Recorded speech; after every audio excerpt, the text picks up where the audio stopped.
Travel isn't just about what we see, it's about what we don't. Beneath the colorful landscapes and historic landmarks of many nations lies a parallel economy. In this video, we're going to visit 7 countries that top the world's drug production charts. But we're doing it differently, neutrally, respectfully, and thoughtfully. This journey is about context. Why do drugs become a dominant export in some regions? What does this mean for locals? And how should travelers navigate these realities ethically, safely, and wisely? So let's begin. Number 1. Afghanistan. Afghanistan's story is deeply tied to its soil. The climate, terrain, and generations of agricultural tradition have made this war-scarred nation the heart of the global opium trade. In fact, Afghanistan produces over 80% of the world's opium, and much of it is cultivated in southern provinces like Helmand and Kandahar, areas that have suffered from decades of war and neglect. What's haunting is that in many of these regions, poppies are the only viable crop that brings profit. As a traveler, you likely won't see any of this directly. Afghanistan is largely closed to tourism. But the impact of its drug economy ripples far beyond its borders, and understanding this backdrop adds depth to any conversation about global conflict and survival. Number 2. Mexico. Mexico's drug economy is both vast and vicious. Once known for marijuana and heroin, the landscape has dramatically shifted toward synthetic drugs, especially methamphetamine and fentanyl. What makes Mexico unique isn't just what it produces, but how it operates. Cartels like Sinaloa and Jalisco New Generation function like global enterprises, controlling everything from raw material imports to final exports through land, sea, and underground tunnels into the United States. The U.S.-Mexico border, stretching nearly 2,000 miles, acts as both a barrier and a funnel, with billions in narcotics flowing north and billions in weapons and cash flowing south. For travelers, this underworld remains mostly invisible, especially in beach destinations like Cancun or Cabo. But in rural towns, especially in states like Michoacán, Sinaloa, and Guerrero, the cartel presence is deeply entrenched. Teenagers are often recruited young. Entire communities are forced to comply. And in an ironic twist, cartels sometimes provide more stability than the government, building roads, paying for local events, even funding schools. It's not compassion, it's control.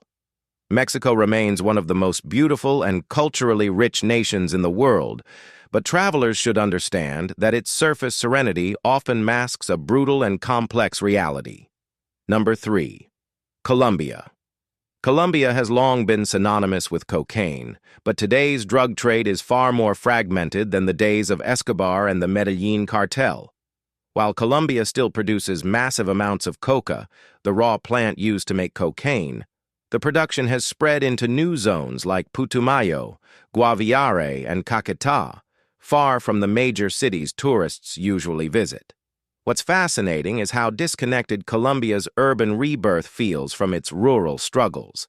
Medellin, once the murder capital of the world, is now a vibrant tech and culture hub. Tourists ride cable cars into hillside neighborhoods, drink craft coffee, and marvel at street art. Yet just a few hours away, coca crops are being harvested, and armed groups still control smuggling corridors.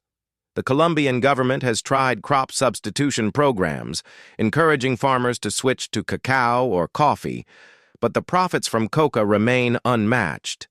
Many of these rural communities don't see themselves as criminals. They see themselves as farmers making the only choice available. The divide between urban progress and rural desperation is stark, and any traveler truly wanting to understand Colombia must see both sides of that coin. Number 4. Myanmar. In the misty hills of northern Myanmar, far from the tourist routes of Bagan or Yangon, lies one of Asia's most prolific drug zones. For decades, the Golden Triangle, a region that overlaps parts of Myanmar, Laos, and Thailand, has been a hub for opium. But today, methamphetamine has taken center stage. Known locally as yaba, these pills are cheap, addictive, and produced in staggering quantities. What's shocking is the industrial scale of production. Mobile labs, chemical stockpiles, and massive shipments moving through jungle corridors with the help of militias and sometimes local authorities.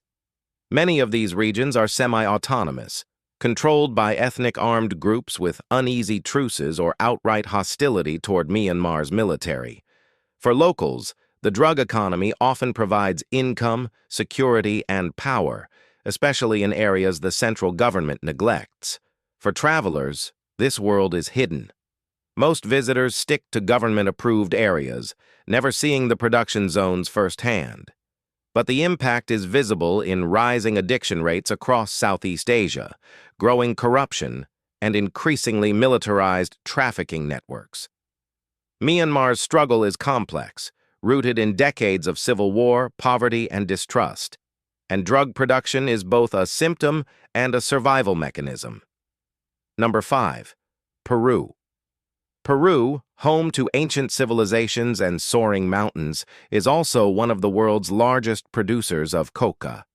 While neighboring Colombia may get more attention, Peru has quietly expanded its cultivation, especially in the VRAEM region, short for the valley of the Apurimac, Ene, and Mantaro rivers. This area is remote, jungle-covered, and largely outside state control. Here, coca is more than a crop. It's culture. Indigenous communities have used coca leaves for centuries, chewing them for energy, brewing them for tea, and offering them in ceremonies. But the global cocaine market has transformed this sacred plant into a dangerous commodity. Drug traffickers move quickly in the jungle, setting up labs, bribing officials, and flying small planes packed with paste to processing hubs. Government crackdowns often result in violent clashes with farmers, many of whom have no viable alternatives. The tragedy lies in the overlap between tradition and exploitation. A traveler might sip coca tea in Cusco without realizing the global controversy wrapped in every leaf. Peru, like so many others on this list, is a place of dual identities, deeply spiritual, breathtakingly beautiful, yet caught in a web of international demand. Number 6. Iran. Iran might not grow vast drug crops, but it plays a central role in the global drug trade as a transit country.